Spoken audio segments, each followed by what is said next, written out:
England, New Zealand, Bangladesh, West Indies వీళ్ళు ఫైనల్స్కి ఇంకా వెళ్ళలేరు.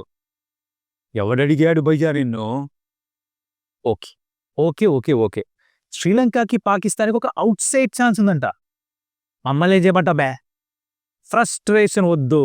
ఓకే, టాప్ 3 టీమ్స్ ప్రస్తుతానికి డబ్ల్యూటీసీ టేబుల్లో South Africa, Australia, India. Only point, India WTC ఫైనల్కి వెళ్తుందా వెళ్ళదా? ఏది చేస్తే వెళ్తారు, అంతేగా? నేను చెప్తా. మే హూనా, let's get started. Welcome to stump Tej. నా పేరు కౌశిక్ అండ్ ఈ వీడియోలో మాట్లాడుకుందాం, ఇండియా డబ్ల్యూటీసీ ఫైనల్కి వెళ్తుందా, వెళ్ళాలంటే ఏం జరగాలి, కంట్రోల్ మన టీం చేతిలో ఉందా, పక్క టీం కూడా ఇచ్చేసారా, గాల్లో దీపం పెట్టామా, ఇది తెలుసుకుందాం. But before we get to that, ప్రస్తుతానికి టాప్ 3 టీమ్స్ ఎవరికి ఛాన్స్ ఎక్కువ ఒకసారి లెటర్ టచ్ చేస్తే బాగుంటుంది. ఇప్పుడు ఎవరితో ఆడొచ్చు పాసిబిలిటీ తెలుసుకోవాలిగా. పాయింట్స్ చూస్తే కనుక రైట్ నౌ సౌత్ ఆఫ్రికా టాప్లో ఉన్నారు. శ్రీలంకని 2-0 ఉతికారేసిన తర్వాత వాళ్ళు టాప్లో ఉన్నారు. దీని తర్వాత వాళ్ళు ఆడాల్సింది అగెయిన్స్ట్ పాకిస్తాన్ స్వదేశంలో. ఇది ఒకటి గెలిస్తే చాలు, వీళ్ళు మీకు మినిమం సెకండ్ స్పాట్లో వెళ్ళిపోతారు. ఒకటి గెలిచినా సరే సెకండ్ స్పాట్లో వెళ్ళిపోతారు. అంటే వీళ్ళు కూడా క్వాలిఫై కాకపోవడానికి కూడా ఛాన్స్ ఉంది, బట్ మనకెందుకు కదా. ఫస్ట్లో వాళ్ళు సెకండ్ స్పాట్లో ఆస్ట్రేలియా ఉన్నారు. వీళ్ళు ఇండియాతో ఒక 3 ఆడాలి, ఇంకా శ్రీలంకకి వెళ్ళి ఒక 2 ఆడాలి. శ్రీలంకలో ఓడించడం కొంచెం కష్టమే, అది వాళ్ళకి తెలుసు. ఇక్కడ 3లో ఎన్ని గెలిస్తే కనీసం టాప్ 2లో ఉంటారో మనకెందుకు, అవసరం లేదుగా, అర్థమైంది నాకు. బట్ వాళ్ళకి మంచి ఛాన్స్ ఉంది క్వాలిఫై అవ్వడానికి. టాప్ 1లో కాకపోయినా సెకండ్ స్పాట్లో వెళ్ళే ఛాన్స్ ఉంది. ఇప్పుడు థర్డ్ స్పాట్కి వచ్చి కూర్చున్న ఇండియన్ టీం గురించి మాట్లాడదాం. అరే నిన్ను కాదురా మా తాత నాలి అనేది సినిమాలు అన్నట్టుగా ఈ సిరీస్ కాదు, దీని ముందు సిరీస్ నాలి. ఎప్పుడైతే న్యూజిలాండ్తో 3-0 అన్న స్కోర్ లైన్తో ఇండియా ఓడిపోయిందో అప్పుడే మనకి క్లిష్ట పరిస్థితులను దేశం టైప్లో మారిపోయింది సిచ్యువేషన్ అంతా కూడా.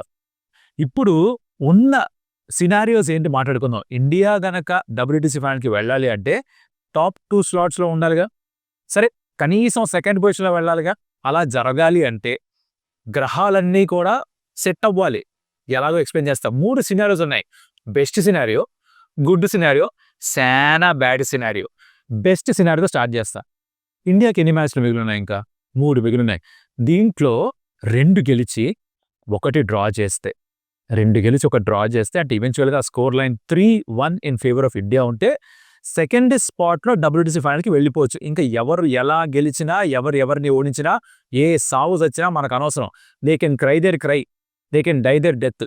మనకేమిట్రా అంటే 2 గెలిచి 1 డ్రా కనుక చేయగలిగితే, అంటే గ్యాబాలో గెలవాలి, సిడ్నీలో కుదిరితే డ్రా చేసుకోవాలి, అలాగే బాక్సింగ్ టెస్ట్ మ్యాచ్ మెల్బర్న్లో 26th డిసెంబర్ అది గనక గెలిస్తే, 2 గెలిచి డ్రా చేస్తే మనం దర్జాగా ఫైనల్స్లో వెళ్ళిపోవచ్చు. సెకండ్ స్పాట్లో అయినా సరే దర్జాగా వెళ్ళిపోవచ్చు. కన్సిడరింగ్ 3-0 ఓడిపోయిన న్యూజిలాండ్ తోటి కనుక మనం ఫ్యాక్టర్ చేసుకుంటే ఇది బెస్ట్ కేస్ సినారియో అనమాట. The best. Next good. మీరు ఇంగ్లీష్లో చదువుకుని ఉంటే కనుక గుడ్, బెటర్, బెస్ట్ అంటారు. బెస్ట్ తీసుకున్నాం, గుడ్ చెప్తా, తర్వాత ఫస్ట్ చెప్తా. అంటే ఎలా మనం క్వాలిఫై కావాలి ఎక్స్ప్లెయిన్ చేస్తా. గుడ్ సినారియో క్యా హై? గుడ్ సినారియో ఏంటంటే, ఒకవేళ ఇండియా కనుక if it wins 2 and loses 1 అంటే eventual score line 3-2 in favour of India గనక ఉంటే, ప్రస్తుతానికి 1-1 ఉంది. అప్పుడు ఆస్ట్రేలియా శ్రీలంకకు వెళ్ళి ఒక మ్యాచ్ గెలిస్తే, మిగతాది డ్రా అయినా ఓడిపోయినా కూడా పర్లేదు, ఒక మ్యాచ్ గెలిస్తే అప్పుడు ఇండియా సెకండ్ స్పాట్లో క్వాలిఫై కావచ్చు. ఇది గుడ్. అర్థమైందా? ఫస్ట్లో ఏంటి 3-1 అన్న స్కోర్లో ఇండియా ఫేవర్లో ఉండాలి. అప్పుడు ఏం జరిగినా పర్లేదు, మనం క్వాలిఫై అయిపోతాం సెకండ్ స్పాట్లో. గుడ్ సినారియోలో 2వ పొజిషన్లో క్వాలిఫై అవ్వాలంటే ఇండియా 2 గెలవాలి, 1 ఓడిపోయినా కూడా తర్వాత ఆస్ట్రేలియా 1 మ్యాచ్ మాత్రమే గెలవాలి అగైన్స్ శ్రీలంక. అట్టి పరిస్థితుల్లో మాత్రమే సెకండ్ స్పాట్లో మనం డబ్ల్యూటీసీ ఫైనల్కి వెళ్తాం. ఇది అయిపోయింది. ఇప్పుడు శానా బ్యాడ్ వర్స్ట్ సినారియో ఏమిట్రా మనకి అంటే, ఇక్కడ కాంబినేషన్ ఉంది. అండ్ అన్న ఫంక్షనాలిటీ వచ్చింది, గుర్తుందా మీకు? మ్యాథ్లో 6 అండ్ అంటే 2 కండిషన్లు కూడా సాటిస్ఫై అయితేనే వర్స్ట్ కేస్ సినారియోలో మనం క్వాలిఫై అవుతాం. ఇప్పుడు ఏమిట్రా అంటే 2-3 అన్న స్కోర్ లైన్తో ఇండియా టెస్ట్ సిరీస్ ఓడిపోయింది అనుకున్నాం. అంటే 1 మ్యాచ్ గెలుస్తారు, ఇంకో 2 ఆస్ట్రేలియా గెలుస్తారు. ఆ పక్షంలో జరిగేది ఏమిట్రా అంటే, మన పాయింట్స్ పర్సెంటేజ్ 55 దగ్గర ఎక్కడ పడిపోతుంది. ఓకే, దాని తర్వాత సౌత్ ఆఫ్రికా 2 మ్యాచ్లు అగేన్స్ పాకిస్తాన్ ఓడిపోవాలి, 2 ఓడిపోవాలి. అండ్ ఆస్ట్రేలియా కనీసం 1 మ్యాచ్ అన్నా డ్రా చేయాలి అగేన్స్ శ్రీలంక. బికాస్ ఈ బ్యాడ్ సినారియోలో ఏమిట్రా అంటే, సౌత్ ఆఫ్రికా, ఆస్ట్రేలియా, శ్రీలంక ముగ్గురు కూడా ఇండియాని ఓవర్టేక్ చేసే ప్రమాదం ఉంది. అది జరగకూడదంటే ఈ అండ్ క్లాజ్ సాటిస్ఫై అవ్వాలన్నమాట. అంటే సౌత్ ఆఫ్రికా, పాకిస్తాన్‌తో 2-2 స్వదేశంలో ఓడిపోవాలి. శ్రీలంకను ఉతికి ఆరేశారు. వీళ్ళకి డ్రై క్లీనింగే అని బయట talk. But Pakistan if they can do a favour for India వాళ్ళు 2-2 గెలిచి దాని తర్వాత శ్రీలంకతో ఆస్ట్రేలియా కనీసం ఒకటి డ్రా చేస్తే in tough conditions of Sri Lanka India second స్పాట్‌లో క్వాలిఫై అవ్వచ్చంట. ఇదేమిటంటే గాల్లో దీపం పెట్టి దేవుడా నీపైనే భారమంతా నువ్వే కాపాడాలి. మిటమిటలాడుతున్న కొట్టుమిట్లాడుతున్న ఆ దీపాన్ని నువ్వే జాగ్రత్తగా కాపాడుకుంటూ ఉంటే మేము వెళ్తాం అని చెప్పేసి ఇది అయ్యే పనులు కాదు. మన చేతిలోనే పెట్టుకోవాలి కంట్రోల్. అది లేకుండా పాయే ఎలాగో.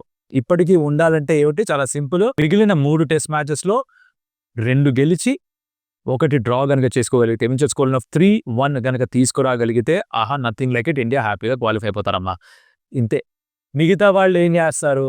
సౌత్ ఆఫ్రికా ఎలా క్వాలిఫై అవ్వచ్చు? ఆస్ట్రేలియా ఎలా క్వాలిఫై అవుతుంది? శ్రీలంక ఎలా క్వాలిఫై అవ్వచ్చు? పాకిస్తాన్‌కున్న ఔట్ సైడ్ సినారియో ఏమిటి? ఇది కావాలంటే చెప్పండి వీడియో చేస్తా ఎనఫ్ ఇంట్రెస్ట్ ఉంటే. మెజారిటీ అందరికీ ఇండియా క్వాలిఫై అవుతుందా లేదా? అవ్వాలంటే ఏం జరగాలి మాత్రమే కావాలి కాబట్టి అది మాత్రమే కవర్ చేశాను. ఐ గెస్ మీకు అర్థమైపోయి ఉంటది మ్యాటరు. అండ్ దాంతోటి ఈ వీడియోకి శుభం కార్డ్ ఏసేస్తున్నాను. వీడియో నచ్చుంటే గనక క్లారిటీ దొరికేసింది అనిపిస్తే గనక ఓ like, share, subscribe to the సంటైల్స్ channel because that will help us grow అమ్మ. 100కి గెలిపామనుకో ఈ సంవత్సరం మారే లోపల 2025 వచ్చే లోపల 100కి వెళ్తే will be very happy about that. So please make that happen for us and మరొకటి మళ్ళీ కలుస్తా. అప్పటిదాకా సెలవు మరి. Adios Amigos.